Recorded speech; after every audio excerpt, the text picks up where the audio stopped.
6 historical legends who died from syphilis. The truth was covered up.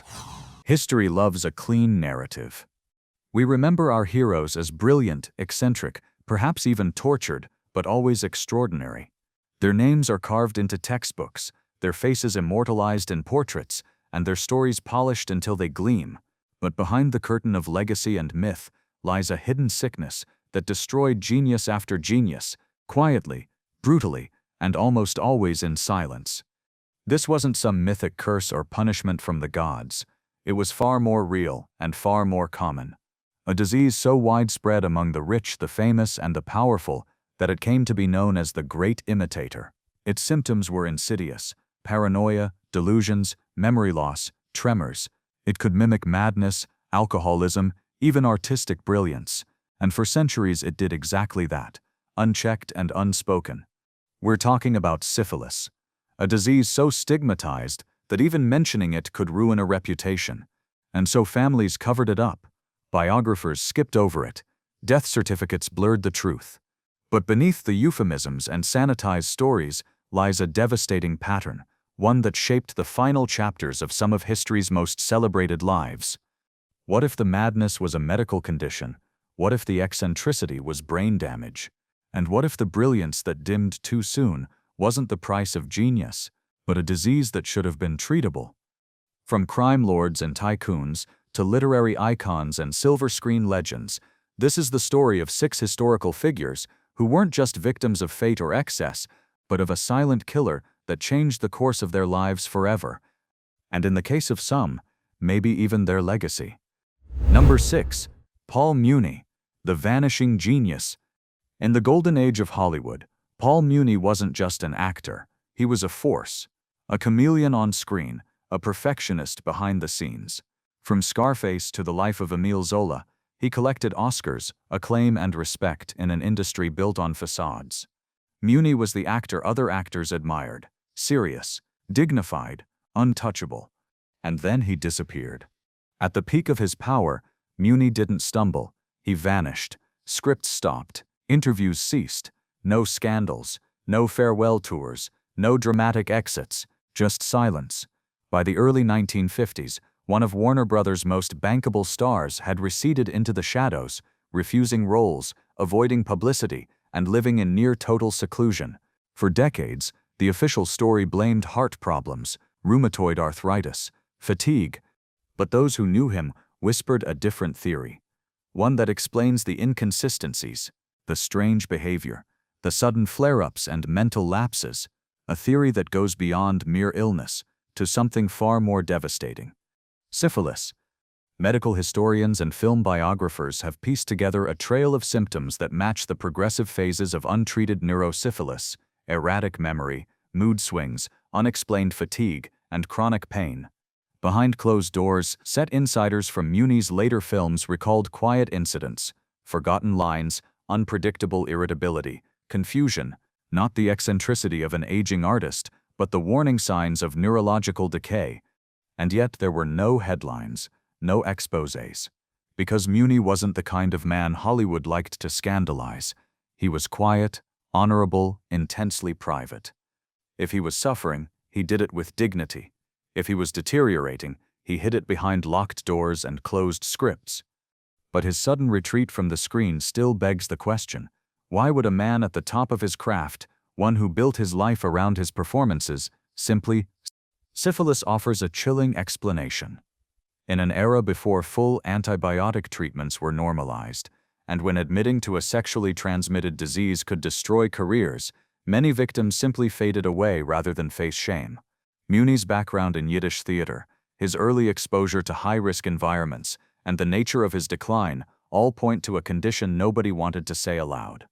And that silence may have cost the world one of its greatest dramatic talents. By the time of his death in 1967, Muni had been absent from cinema for over a decade. His legend, once towering, had been reduced to a footnote in Hollywood's golden story. But behind that quiet ending was a storm of suffering few ever saw. Paul Muni didn't crash, he evaporated. And now, decades later, we may finally understand why. Number 5. John Barrymore. the royal star who forgot his lines. There was a time when the name Barrymore lit up every marquee, and no one carried that name with more fire than John Barrymore. The great profile, theatrical royalty, Shakespearean prodigy, Hollywood matinee idol. Women adored him, critics worshipped him, and studios built empires around his face. He was considered the most gifted actor of his generation, born to dominate the stage and screen. But the man who once performed Hamlet flawlessly from memory would in his final years forget his own name. Publicly, Barrymore's downfall was blamed on alcohol, the heavy drinking, the wild parties, the scandals. It made for a convenient headline, another Hollywood star brought down by vice. But those who knew him, those who saw the decline up close, whispered something far more tragic, that it wasn't the bottle that broke him. At first, the changes were subtle. Slurred lines, missed cues, unexplained fatigue. His legendary wit started to falter, his charm becoming unpredictable. Directors began to panic.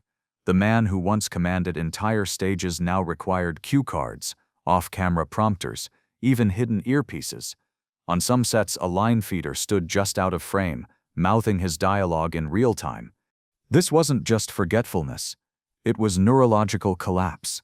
Biographers now believe that Barrymore's mind was being ravaged by late-stage neurosyphilis, an infection that attacks the brain, destroys memory, and rewires personality. The same disease that had silently infected generations of geniuses was likely erasing the mind of Hollywood's most magnetic star. And yet, no one would admit it. Why? Because the Barrymores weren't just actors. They were America's first family of theater. To reveal that John, the crown jewel of the dynasty, had been brought down by a sexually transmitted disease? Unthinkable. Easier to blame the alcohol. Easier to rewrite the ending. But the symptoms didn't lie. Those who worked with Barrymore in the late 1930s described episodes of confusion so severe he couldn't find his way to set. He would swing between piercing lucidity and total disorientation. Sometimes, he'd quote Shakespeare with flawless brilliance. Other times, he'd burst into nonsensical rants or collapse mid-sentence. In 1940, he collapsed during a live radio broadcast. He died 2 years later, in 1942. Official cause, cirrhosis and kidney failure. But medical experts reviewing the accounts now agree, the memory loss, the erratic behavior, the cognitive disintegration, it was all textbook neurosyphilis. It wasn't just the man who died, it was the legacy that had to be protected. His family buried the truth. Studios cleaned the record, and for generations, John Barrymore was remembered as a fallen drunk, not a man fighting an invisible war inside his mind. But if you look closely, not at the headlines, but at the eyes in his final films, you'll see it. That flicker of confusion, that strain behind the smile, the tragic truth of a man who once lit up every stage and then forgot where the stage even was. Number 4. Oscar Wilde. The wit who died in exile. Playwright, poet, novelist, and the undisputed king of 19th-century wit. Wilde wasn't just clever, he was revolutionary. His plays redefined comedy. His novel The Picture of Dorian Gray challenged Victorian morality. His words, immortal, be yourself, everyone else is already taken. But as dazzling as his prose was, the man behind the epigrams was slowly unraveling, and no one wanted to say why. We remember Wilde's fall as a scandal. In 1895, he was imprisoned for gross indecency after his relationship with Lord Alfred Douglas was exposed in a vicious public trial. 2 years in prison, forced labor and public humiliation, his health never recovered. That part of the story is well known. But what's often left unsaid is that the sickness consuming Wilde's body wasn't just heartbreak, it was biological, and likely far more devastating. Behind Wilde's tragic decline was something darker than disgrace, the creeping destruction of untreated syphilis. After his release from Reading Gaol in 1897, Wilde was a ghost of himself. Once the toast of London society, he lived out his final years in a cramped Paris hotel, broke, isolated, and riddled with physical pain. He limped from illness to illness, severe ear infections, partial deafness, facial paralysis, and mental fog. Friends tried to attribute it to prison, But doctors who reviewed the pattern of his symptoms now believe the truth is far more tragic. Wilde was likely suffering from meningovascular neurosyphilis, a form of the disease that attacks both the brain and the lining of the spinal cord. It causes persistent infections, memory issues, mood changes, and eventually death. The kind of symptoms Wilde exhibited perfectly. Where did he contract it? That too has been twisted by history. Many assume Wilde caught syphilis during his affairs with men, but medical historians believe the infection likely came much earlier during his university days, when he had known encounters with women, including prostitutes. In Victorian England, syphilis didn't care about status or sexuality. It was everywhere, especially in the shadowy corners of student life. And yet, Wilde never acknowledged his illness. Maybe he didn't know, or maybe, like so many others, he feared the label more than the symptoms. After all, Victorian society viewed syphilis not just as a disease but as a moral failure. To be infected was to be condemned. Better to suffer in silence than to let the world see your weakness. But through it all, Wilde's wit remained razor-sharp. Friends who visited him in Paris described a man wasting away physically, yet still spinning lines of genius. Near the end, bedridden and broke, Wilde stared at the hideous wallpaper in his room and famously muttered, "One of us has got to go." It did. Wilde died on November 30, 1900. The official cause was listed as cerebral meningitis. But modern analysis is nearly unanimous. This was the final fatal phase of tertiary syphilis. He was only 46. Oscar Wilde's story is often told as a parable of moral downfall, but it's time we saw the deeper truth. This wasn't just a man destroyed by scandal. It was a mind, a brilliant mind, eaten away by a disease we now cure with a few simple injections. Wilde's tragedy wasn't just that he died in exile. It's that his genius was silenced by an infection no one dared to name. And the world? It's still paying for what it lost. Number 3. Edgar Allan Poe. The horror he wrote became his reality. Few writers have ever explored madness, obsession, and decay the way Edgar Allan Poe did. His words haunt entire generations. The Raven, The Telltale Heart, The Fall of the House of Usher. Every line drips with dread. Every story flirts with the edge of sanity. But what if those weren't just stories? What if Poe wasn't just describing horror, he was living it? His death in 1849 remains one of the most enduring mysteries in American literature. Found delirious on a rainy Baltimore street, wearing someone else's clothes, muttering incoherently, and calling out the name Reynolds, a man no one could identify, Poe never recovered. For 4 agonizing days he drifted between hallucination and lucidity, and then, just like one of his own doomed characters, he was gone. He was 40. For decades, people blamed alcohol. Some whispered about rabies, others pointed to carbon monoxide poisoning, or even political kidnapping. But modern neurologists and historians have converged on a far more chilling and more plausible explanation. Poe was dying from neurosyphilis. The symptoms fit too perfectly to ignore. Unexplained paranoia, emotional instability, memory problems, wild mood swings, strange physical collapses, a legendary intolerance to alcohol that bordered on allergic. Friends often noted that a single glass of wine could send Poe into a downward spiral. To the public it looked like drunkenness. To modern doctors, a flashing red flag for neurological damage caused by syphilis. What's worse is how long it likely lurked.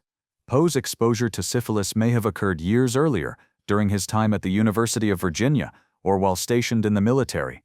At the time, roughly 10% of the urban population carried the infection.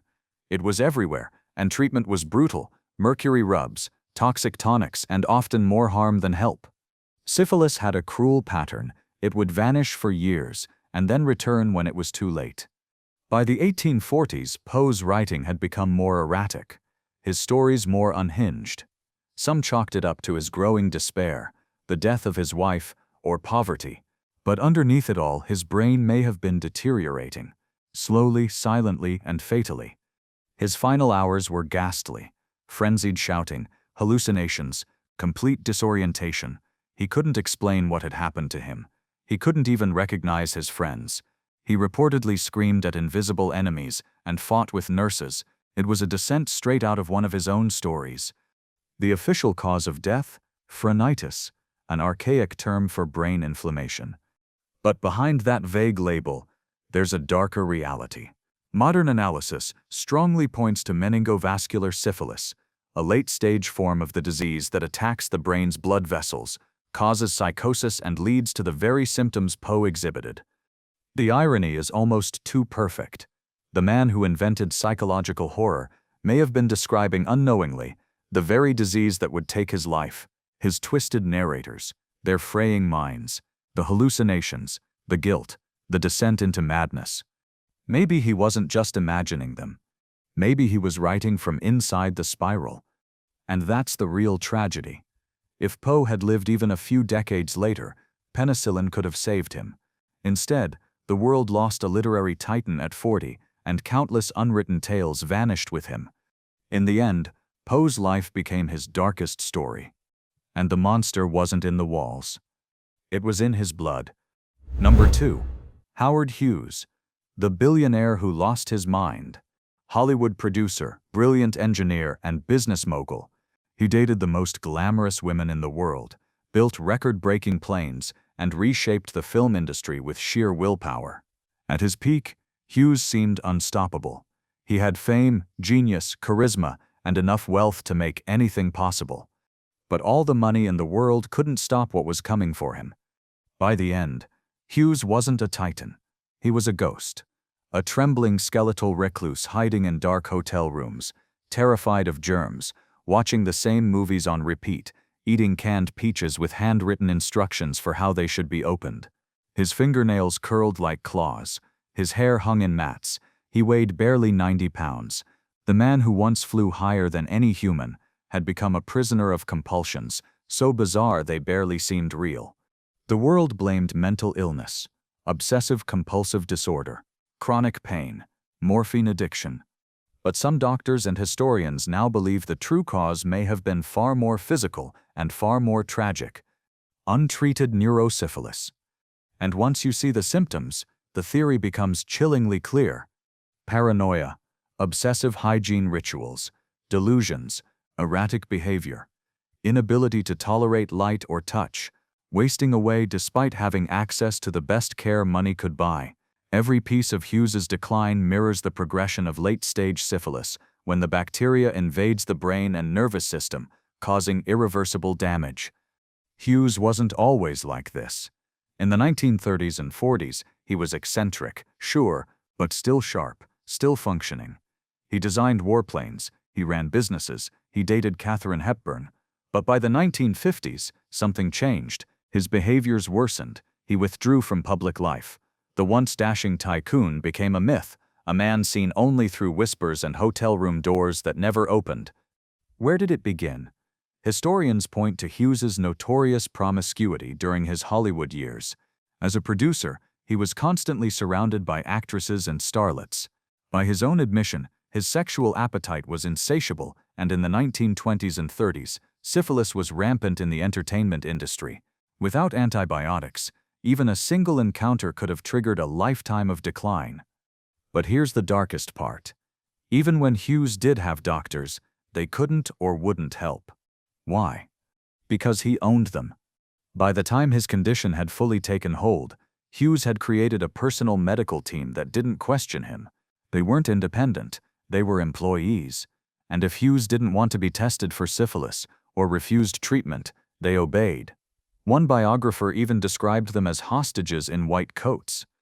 He refused blood work, refused in-person checkups, wouldn't let anyone touch him.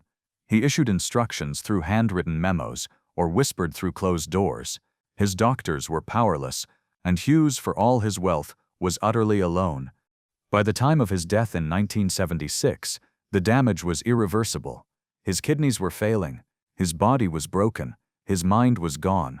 An autopsy revealed severe malnutrition and multiple physical ailments, many of which aligned with late-stage syphilis. But the official reports were vague. Just like so many before him, the truth was softened, sanitized, buried. Howard Hughes died not just as a man, but as a cautionary tale. He had reshaped industries, dated legends, and soared through the clouds, But the disease he may have carried untreated, unnamed, dragged him back down to earth, piece by piece, year by year. And the cruelest irony? Penicillin, the simple cure for syphilis, had been discovered decades earlier. Number 1. Al Capone. The gangster king reduced to a child. Al Capone didn't just break the rules, he rewrote them. He ruled the streets of Chicago like a medieval warlord. Guns, bootleg liquor, speakeasies, brothels, it was all under his thumb.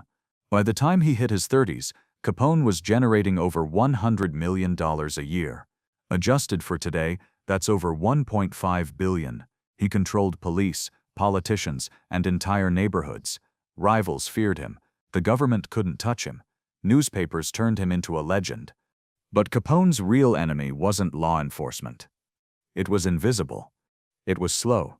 And it was already inside him. While the world pictured him as a cigar-chomping mob boss in a fedora, Capone's mind was being eaten alive by neurosyphilis, a disease that would eventually reduce America's most feared criminal to a confused, broken shell with the mind of a child. The fall was nothing short of catastrophic. In the early years, Capone was ruthless and brilliant. He wasn't just violent, he was strategic. He built a criminal empire that ran with military precision.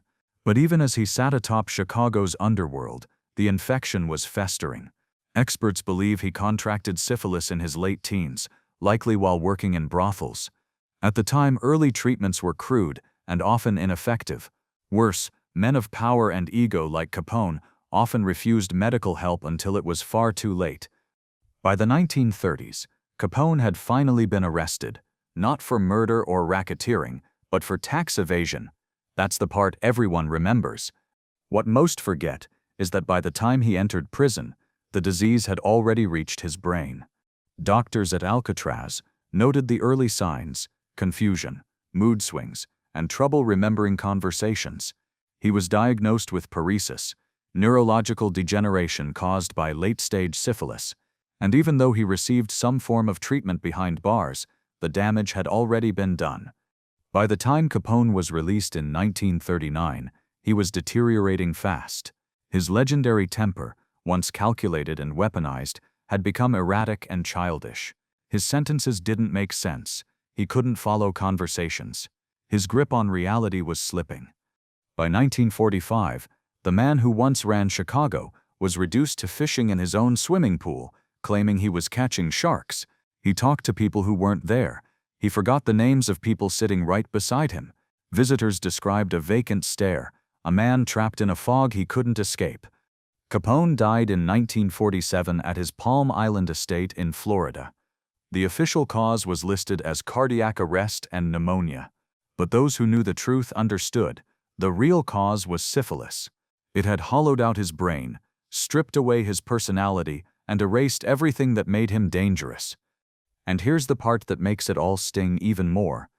By the mid-1940s, penicillin was already available. A few injections could have stopped the disease in its tracks, if only they'd come sooner. Al Capone wasn't brought down by bullets, betrayal, or justice. He was brought down by silence, by stigma, by a disease no one wanted to admit he had. He lived like a king. He died like a lost boy. And the most powerful crime lord in American history was ultimately conquered by something smaller than the tip of a needle. The disease that rewrote history. They were kings, icons, visionaries, and legends. Paul Muni, the genius who quietly disappeared. John Barrymore, the star who forgot his lines. Oscar Wilde, the wit who joked his way through death. Edgar Allan Poe, the horror master trapped in his own nightmare. Howard Hughes, the billionaire who couldn't buy back his sanity. And Al Capone, the most feared man in America, brought to his knees by bacteria. 6 men from 6 different worlds. Politics, literature, film, crime, business, theater, and yet they all shared one terrible thread, a disease they couldn't outrun, and a silence that only made it more deadly. Syphilis wasn't just a medical condition. For much of history, it was a sentence, not just of suffering, but of shame.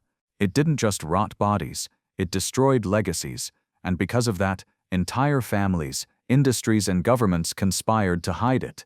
Death certificates were sanitized, biographies were censored, and the truth, it was buried with the bodies. But here's what makes this story even more tragic. Every one of these men lived on the edge of a medical revolution. Just a few decades after their deaths, penicillin became widely available, a simple, fast, painless cure. What took them down could now be fixed with a handful of injections. The monster that claimed their minds has been largely declawed by modern medicine. Yet the real villain wasn't just the disease. It was stigma. The fear of being labeled, the silence from doctors, the shame from families, the idea that admitting to an infection was worse than dying from it. That silence may have been as fatal as the disease itself. And it raises haunting questions. How many other geniuses were lost to it? How many alcoholics were actually patients in crisis? How many reputations were protected, while lives were quietly destroyed? When we rewrite history with honesty, we begin to understand that genius is fragile, that brilliance doesn't protect anyone from biology, and that the most tragic stories are not the ones filled with scandal, but the ones that were never allowed to be told. Syphilis claimed their minds. Silence claimed their truths. And we, as a culture, lost something far greater than headlines. We lost the unwritten books, the unmade films, the unspoken jokes, the unimagined inventions, entire futures dissolved in silence. So the next time we glorify the tortured genius, the erratic artist, or the brilliant mind that unraveled too soon, maybe we need to ask a deeper question. What really broke them? And what could have saved them? If you found this video insightful, make sure to like, subscribe, and turn on notifications for more untold stories from history's hidden corners. Because sometimes, the truth is even darker than the myth, and far more human.